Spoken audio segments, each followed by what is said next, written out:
where you're trying to figure out what you're going to do with your next step because you could be facing foreclosure, you could have bad credit. Well, you came to the right place because we've got really great experience and you're going to learn exactly how to solve the problem that you're facing.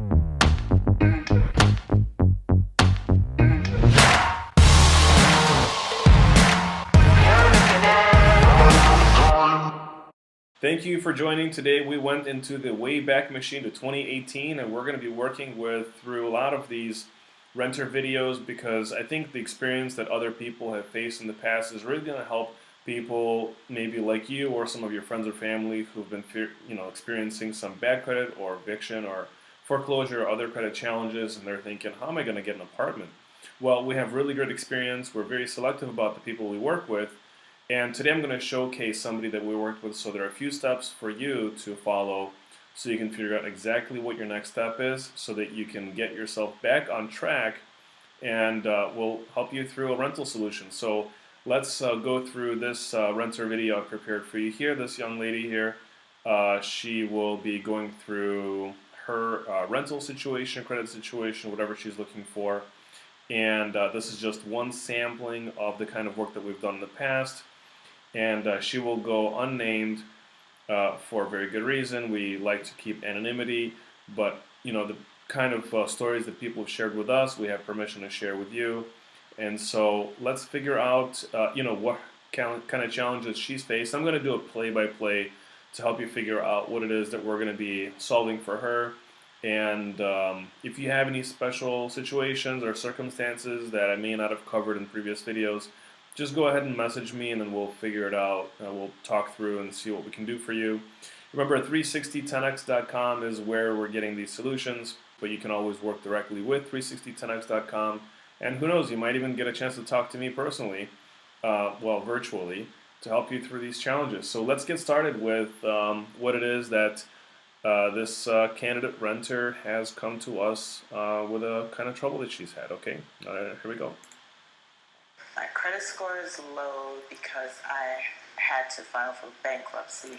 Yeah, by the way, the video is going to be a little choppy because I used to record these in 4K. My computer cannot handle 4K videos. So listen to the audio here, okay? To clear up in the midst of the whole housing debacle, I had a home and it was on my credit and I needed to move forward to get myself to a better space. Okay. Was it an interest rate situation? Yes, it was an interest rate. I had an arm, and before I knew it, I refinanced my home right before it happened, and I was having a big challenge trying to refinance my home. Okay, so I'm going to pause here. I know she's in this awkward facial position. Let me just Because of that. Here, this is a little bit nicer. That's just kind of, I look goofy too when people pause my face. So let's just walk through it. She had her own home. Okay, so if you've ever been in a situation where you owned your own home and you got some really terrible advice to refinance your home, and then that really put things they turned your situation from bad to worse. You're not alone. So back in the late 2000s, there are a lot of people that lost their home. There are a lot of people that were upside down in their mortgage who purchased homes. And upside down just means that you bought a home for like $100,000, but it was worth, let's say, $80,000. So upside down means you owe more than the value of the home. And some people went and did a refi, and like this lady, she had her own home, she was making payments, everything was fine, and somebody convinced her to do an adjustable rate mortgage. And if you know what an adjustable rate mortgage is, it kind of it starts out at a rate, and then every 3 to 5 years, or sometimes even monthly, there are some really aggressive adjustable rate mortgages. Some of them do annually, and they kind of adjust based on certain indices. And that's what she fell into. Somebody convinced her to do a refinance because they baited her with a lower interest rate.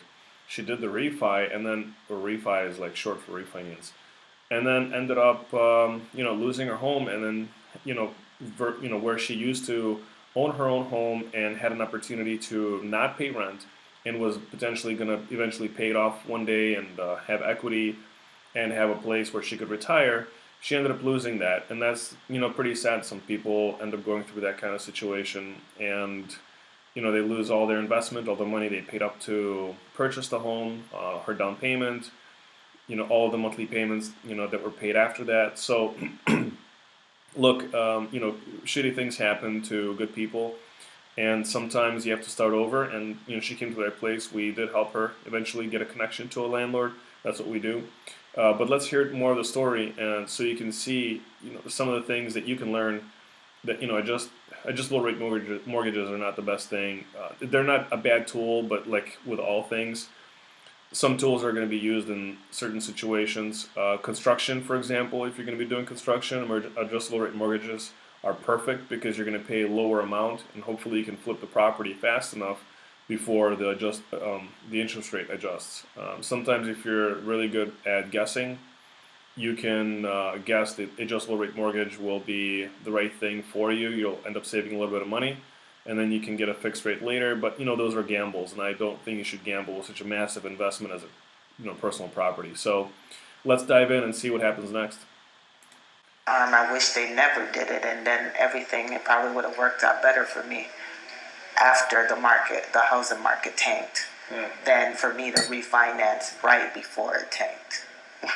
Sorry, did you have a fixed loan before you refinanced to an ARM? Yeah, it was like fixed for 2 years, and then the ARM or something like that. It was the ARM. It was like the same for 2 years, and then... Was that before you refinanced or after? Before I refinanced. And then after you refinanced, it was like some ARM, yeah. So you had an ARM before and you had an ARM after. Yeah, that was something crazy. Yeah. Yeah, and see, what she's really confused about it because she doesn't actually understand what happened, right? And that's part of the problem is a lot of people get suckered into, getting adjustable rate mortgages. They don't really understand what they're getting into. They're just told, hey, get this adjustable rate mortgage. It's really good for you. It's really low interest rate. But they don't explain to them what are the consequences, what is the duration during which time the adjustable rate mortgage is not going to be adjusting, how frequently it adjusts, by what margin it could adjust. There are a lot of intricacies to that, and obviously she wasn't educated on that kind of thing. So it's it's sad. It's sad that that happened. She lost her home. So be warned. Not every refinance is going to be a good thing for you. So any of you who own your own homes, let this be a lesson. Any of you who are renting who want to purchase, really have your own advisor. Exactly what you're going to be doing. You have the experience, you're going to be watching the market, you can refi anytime you want into a fixed rate mortgage, but most of the time, it's just not a good idea. That's my personal opinion on that for myself. I'm not giving you advice. Make your own decision. Okay.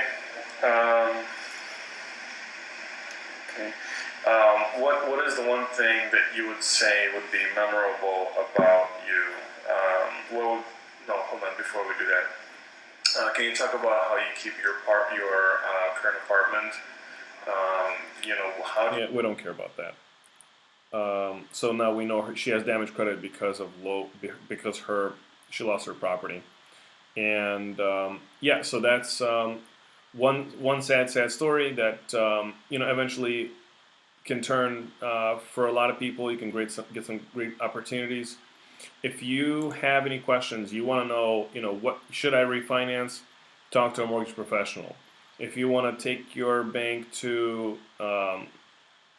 court because you feel like you were lied to, or you want to take your mortgage broker to court, talk to an attorney. You want any kind of advice? Don't come to me because I can't give you any kind of advice. I'm not a licensed professional in any capacity. But one thing I can tell you is, I have my own personal experience that I can share with you from a lot of stories like these. I've been in the real estate industry for about 10 years, up until recently, where I just started doing the technology side of the platform with 36010X or Cubitzer, which is the parent company.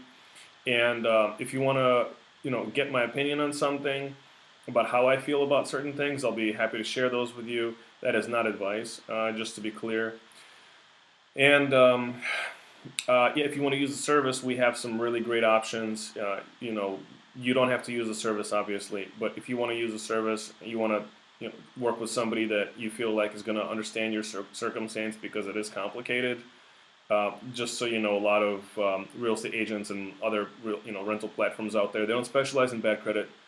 They just like to work with people who have an easy time, and that's not what I want to specialize in. It's not what the platform is built to solve. So if you have any kind of challenges, just talk to us. Go to 36010x.com, find a platform, find a process that is right for you, and we'll work through the nitty-gritty details to find some solution that will be a good fit. If it's not a good fit, obviously you can do this on your own. Potentially, 90 something percent of the people end up finding their own solutions out there somehow. The eviction is rather the homelessness rate. So obviously the homelessness rate is not that high, comparatively to the number of people who have housing.